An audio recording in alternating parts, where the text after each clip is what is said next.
the ruling says that the poor you give has to live in the same area you live in. So if you live here in Michigan, in say southeast Michigan, the poor family, the poor person has to live here. Under what circumstances I can transfer my fitrah to another country? Is it permissible that I transfer my fitrah to another country? Under one condition: if I search for the poor in my city, in my area, and I cannot find them, then I can send the fitrah to another country, such as Lebanon, Iraq, Afghanistan, Palestine, Gaza, wherever. But I need to make sure that there are poor in my area. They have a priority over other poor. So if you ask me, are they poor? Of course there are poor in this area. I'm not stopping anyone from sending the fitrah, but I'm just letting you know there are many poor families in this area. So you can give the fitrah yourself directly to the poor family, or you can empower either someone or some entity. You can give your fitrah to someone you trust, and that person will give to the poor. Or you can give to an institution. For example, here at the Islamic Institute of America, we receive fitrah and we act accordingly. We basically distribute and disperse the fitrah on poor families in the area here. So if you have no one to give, if you don't know anyone to give, then there will be boxes before the Eid and on the day of the Eid here, and you can put your fitrah in the box, you see, for the fitrah, designated for the fitrah, and you intend in your heart that you empower the Islamic Institute of America to forward your fitrah to the poor.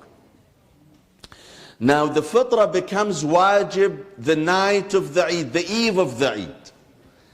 And it has to be paid no later than the Eid prayer. Am I allowed to pay the fitrah before the Eid? It is a controversial subject. Some scholars, like Sayyid Sistani and other scholars, say it is okay. You still can pay your fitrah even before the day of the Eid. For other scholars, like the late Sayyid al-Khou'i, he says that if you pay the fitrah to the poor before the day of the Eid, you can do so only on the condition that you consider the fitrah given to the poor before the Eid as a loan. As a loan, you give that money as a loan, and then in the day of the Eid you intend the loan is forgiven and considered fitrah.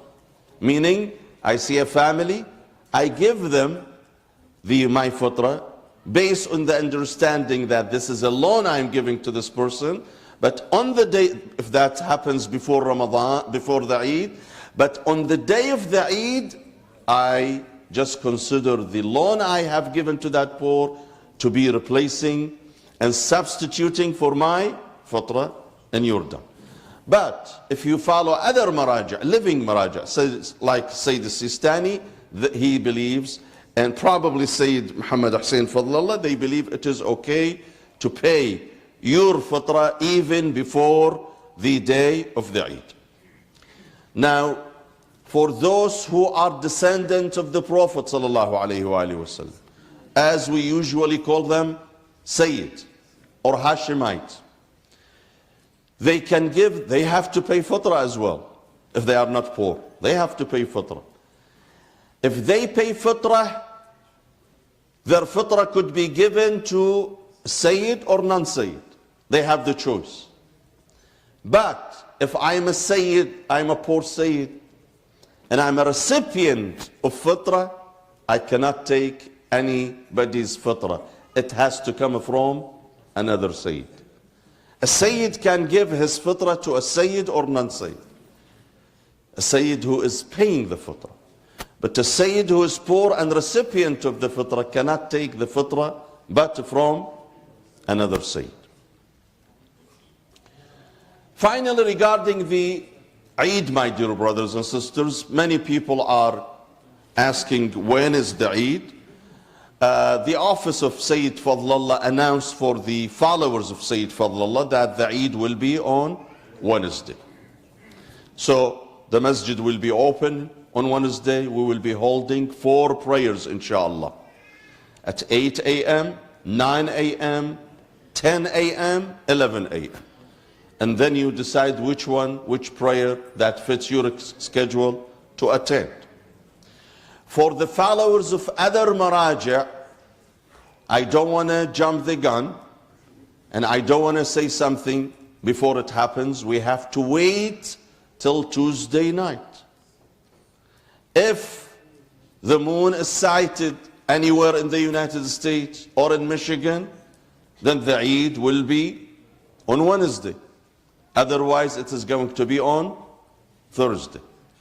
I can say from the information I have gathered, again, no guarantee at all, but I can say 90% the Eid will be one Eid this year, and it is going to be on Wednesday.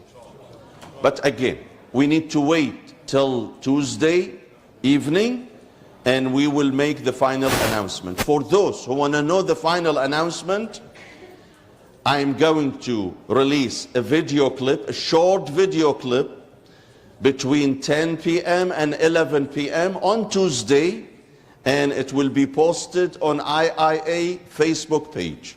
So if you want to know about the final result, if you're not following the Sayyid Fadlallah, then turn to your Facebook account between 10 p.m. and 11 p.m. and we will announce the final result, inshallah, on Tuesday evening. And I hope, inshallah, that we all will have one unified Eid, inshallah. My last comments, my dear brothers and sisters, are reserved for Yawm al-Qudus al-Alami. Today is the International Day of Jerusalem, a day that was declared by late Imam Khomeini some 40 years ago, in recognition of the significance of this holy city, Al-Qudus, Jerusalem.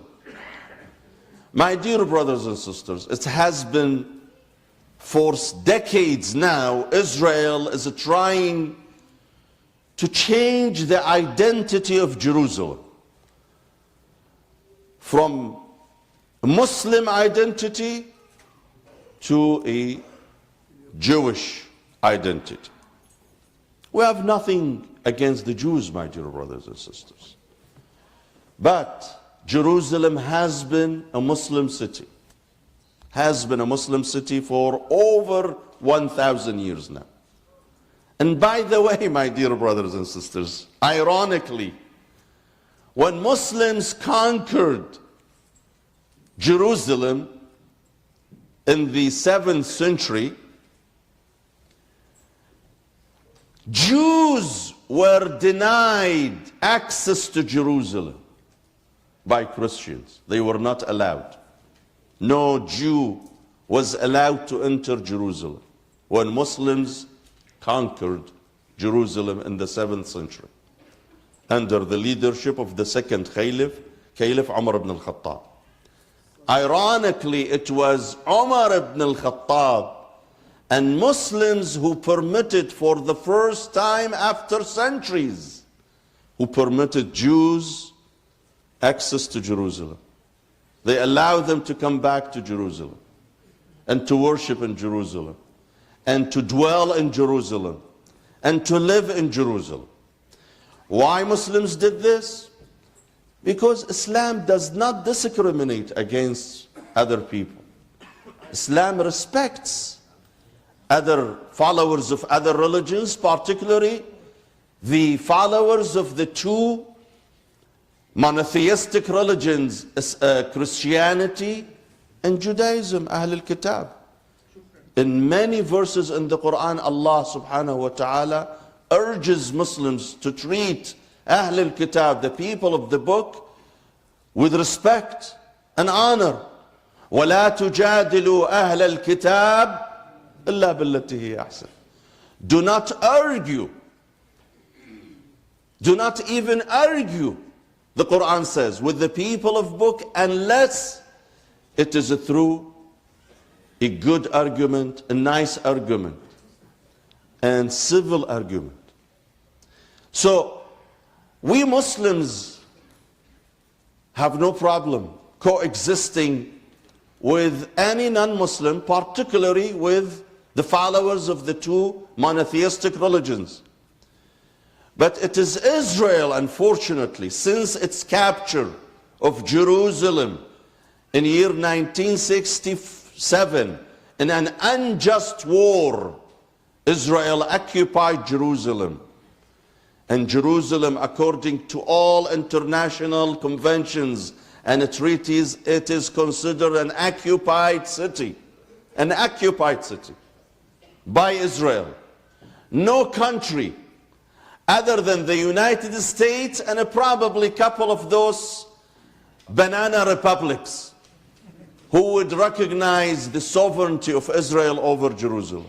No one other than the US and a few countries in the Caribbean. You hardly can find their location on the map.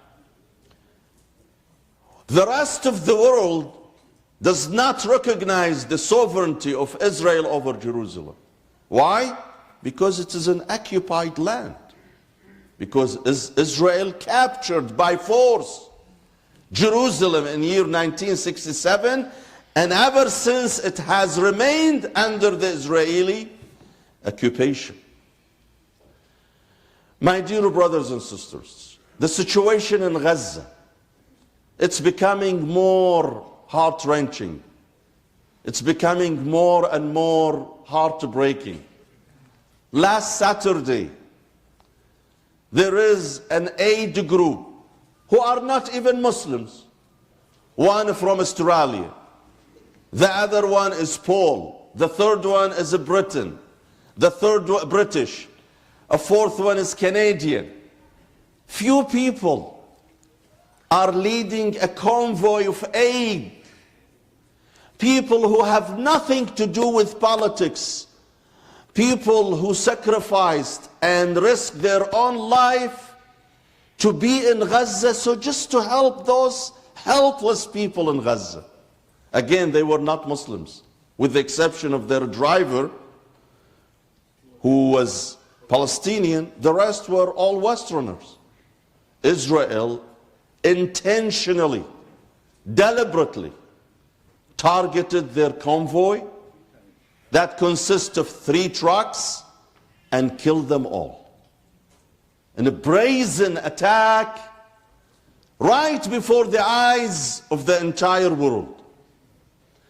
If this approves one thing, my dear brothers and sisters, it approves the brutal, the ruthless nature of this regime that has no regard to human life, no regard whatsoever for any value. If it proves anything, it proves that this regime of Israel is a bloodthirsty regime that is intent on basically discouraging any person who would ever think of helping the Gazans. So no one would dare to come to Gaza and help Gazans. The problem with that attack, my dear brothers and sisters, in addition to its brutality and ruthlessness and its barbarism, that's the irony, my dear brothers and sisters. No Western countries, no Western country, including those countries who lost their citizens in that attack, dare to condemn Israel. Yes, they expressed anger, they expressed concern, they demanded more accountability They ask for investigation, but none dared to condemn this attack. This shows the cowardice of those Western countries, my dear brothers and sisters. If something like this had happened or done by any Muslim country, especially a country that is deemed as adversary to the United States, you would see the US and the West would make such a big deal out of this. But when Israel commits the most heinous crime, the most powerful man on earth looks like a rat, and I'm sorry to say this, like a rat before Israel. He looks so coward that he cannot even condemn the Israeli attacks. He picks up the phone on Netanyahu and tells him, please, Habibi, my brother, my sweetheart, Netanyahu, please don't kill more Palestinians. And Netanyahu tells him, shut up. Shut up and don't give me no order. I do not take any order from you. And our president says, thank you, sir. And he keeps sending weapons. And he keeps sending bombs. And he keeps sending bullets to Israel so they can continue their genocide against the Palestinians. This is the mockery we have, my dear brothers and sisters. That the US, with its all might and power, it is called superpower. But no, before Netanyahu, it's not a superpower. It's a chicken. It's a chicken before Netanyahu and the Israeli government. They can't do anything, they can't say anything to Netanyahu. Unfortunately, our president, despite the huge leverage he has over Israel, but he never dares to use his leverage. And he continues to spend the tax money, tax-paying money from you guys, from over 300 million Americans who work so hard to earn their income. He takes your money, your tax money, to send it to Israel so Israel can continue killing the Palestinians in Gaza. اللهم اغفر للمؤمنين والمؤمنات والمسلمين والمسلمات الأحياء منهم والأموات تابع اللهم بيننا وبينهم بالخيرات إنك مجيب الدعوات إنك قاضي الحاجات إنك على كل شيء قدير وإلى أرواح المؤمنين والمؤمنات ولشفاء مرضانا وقضاء حوائجنا وأيضا إرسالا للثواب للشهداء الذين سقطوا في أرض غزة العزيزة وفي لبنان وفي اليمن وفي العراق وفي كل مكان